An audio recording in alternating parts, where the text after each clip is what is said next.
right, and we are back here on the GSMC football podcast. And for the third part of the show, we're going to discuss the Giants' quarterback situation going into Week 8 against the Jets. So, right now it looks like Tyrod Taylor is going to start. And honestly, I think that should continue to be the way to go for the Giants, of course. Obviously, if Daniel Jones cannot play, that then it's definitely going to be Tyrod. But if Daniel Jones is healthy, the question is, do the Giants go back to him and start him? And they probably will. But I don't know. I feel like the way the Giants have been playing the last couple of weeks, because now they're starting to kind of get right a little bit. Now, this is still a lost season. I declared the season was over after Week 1 because that was going to tell me all I needed to know about what this team was going to do. I mean, there was a lot of off-season hype around the Giants. And, I had to see them play a game. And now I didn't watch the game, obviously, because I was at a wedding. But, obviously I kept track of what the score was, and it just got uglier and uglier. And I said, you know what, this season's over. This is going to be more of the same. And that was really the case. But you know what, the last 2 weeks, the Giants could have won the game against the Bills. I know everybody's going to complain about the flag, and I understand that. But you know what? You got to put up more than 9 points. And that blunder that they had at the end of the first half, that shouldn't have happened. So instead of going down the field to try to win the game with a touchdown, you could have been going down the field to try to kick the game-winning field goal. And you probably win that game, and instead you're 3-4, and you're in a much better position right now than you would have been. You'd be in a much better position right now than if things would have went right in that game.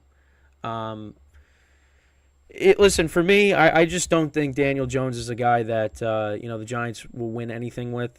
Listen, it's hard when he really hasn't been surrounded with a lot since he's entered the league, and I understand that, I get it, but I don't know. For me, I just don't really look at him as a guy that the Giants can win with.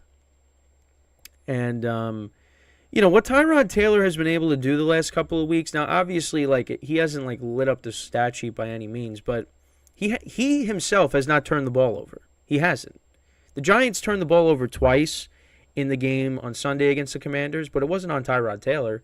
It was on Sterling Shepard on a punt, and it was on Saquon Barkley. So, and Daniel Jones, he turned the ball over in pretty much every game that he played in. I don't think he had. I correct me if I'm wrong. I don't know if he had any turnovers against the Dolphins. I know he had one against. He had plenty against the Cowboys. The Cardinals, he threw a pick. The Seahawks, obviously the bad pick six. It's not good. He hasn't been good. Tyrod Taylor has played turnover-free football, and the offenses look better.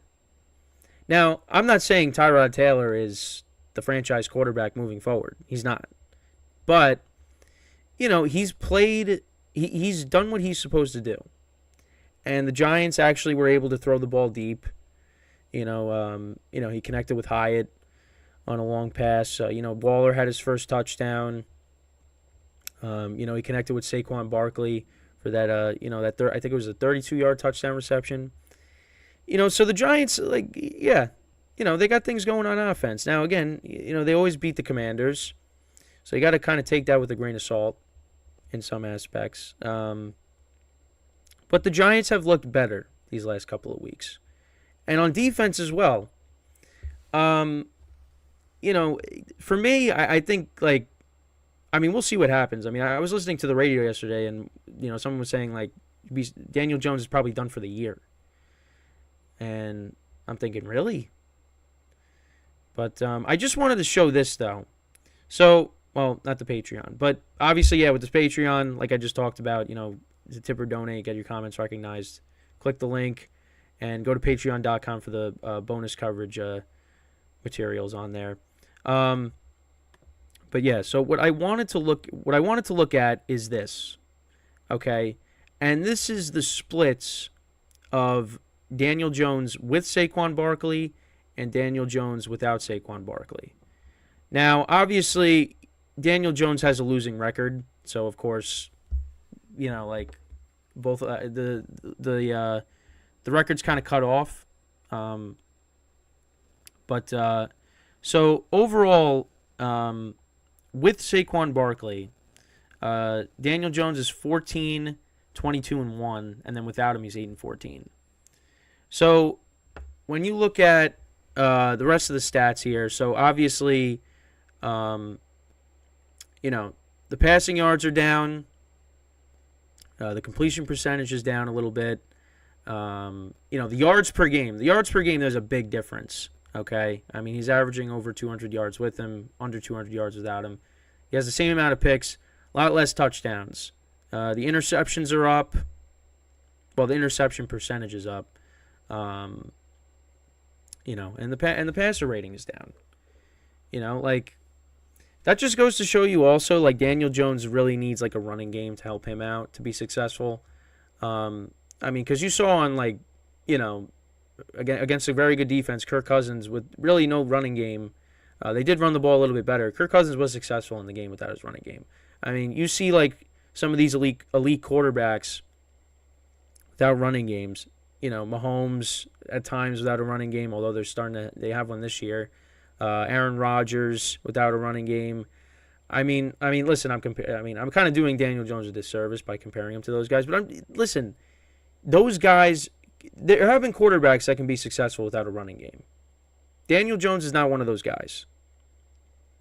He needs a running game to be successful. So when you want to talk about who the most valuable player on the Giants is, well, I like to say that Graham Gano is the best player on the Giants just because he's the one that gives us the less headaches. Although he did miss a field goal on Sunday. Saquon Barkley is the most valuable player on the Giants. And that's something that's talked about a lot here. And it's true. Because, and the Giants have looked better the last couple of weeks. And who's back? Saquon Barkley. Now, listen, I'm not saying that, the Giants are going to go on. Again, the season's over still. But what's happened the last couple of weeks and how the Giants have looked without Daniel Jones, it's not good for him. It's not looking good. Listen, he had that one really good second half against the Cardinals. And outside of that, he's been bad this year. He's been bad. Now, you could look at the offensive line, the injury to Barkley, lack of weapons. I understand that. The defense has been bad. There's a lot of problems with the Giants. But for me personally, I think the best course of action for the Giants is, ride out this contract with Daniel Jones, and you got to go in a different direction with it.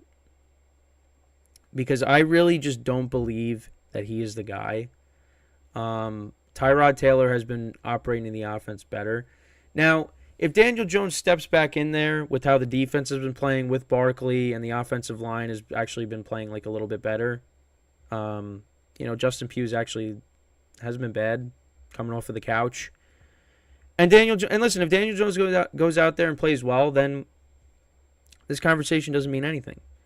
But I just really I don't see him coming back and the offense gets significantly better. So I think for me, going forward, I think you got to ride it out with Tyrod. And they might have to. Again, we don't know what the situation is with his neck injury. And this is the second time he's had a neck injury. It's a problem. And, you don't want to put this guy back in and he gets hurt, he gets really hurt. You don't want to see that. But, yeah, I think going forward, you got to leave Tyrod in. And obviously I don't think they're going to do that. I think if Daniel Jones is healthy, they're going to put him back in. But, yeah, how the offense has been the last couple of weeks, it doesn't look good for Daniel Jones right now. But we'll see. For me, I think the Giants got to move off of him. And it's unfortunate because then it's now they don't have a quarterback. They're back to square one again. But, I don't know. They're connecting on long passes. Saquon's making plays. Waller's caught his touchdown. Listen, I'm not blaming Waller for, how he's gotten off to a slow start. I don't think it's on him. I think it's on how they're using him and, who's throwing him the ball. I really don't think it. I really don't think it's on him. But again, I could be wrong. But yeah, that's what I think. I mean, it looks like Tyrod's going to start on Sunday again. And it's against a tough defense. They went up against the Bills. They went up against the Commanders. They got good defensive fronts. So now you're going up against the Jets. Same thing. So, I mean, for me, I think it should be a competitive game, especially because the Giants' defense has been playing better and Zach Wilson still just does not look good. I mean, they're getting by with, him at quarterback, but right now he still isn't playing. He hasn't had a big game yet. Well, the Chiefs game, I guess I'll give them that. But other than that, that's really it. So, and the Jets, they should have lost against the Eagles, but they made it. The Eagles, mistakes costed them in that game, and the Jets capitalized. So, we'll just have to wait and see. But I'm looking forward to that game on Sunday. It's not often these two teams play each other. It's a Giants home game. Also, I really think, quick thing, those uniforms they wore on Sunday, I think those should be like their home uniforms going forward. They should.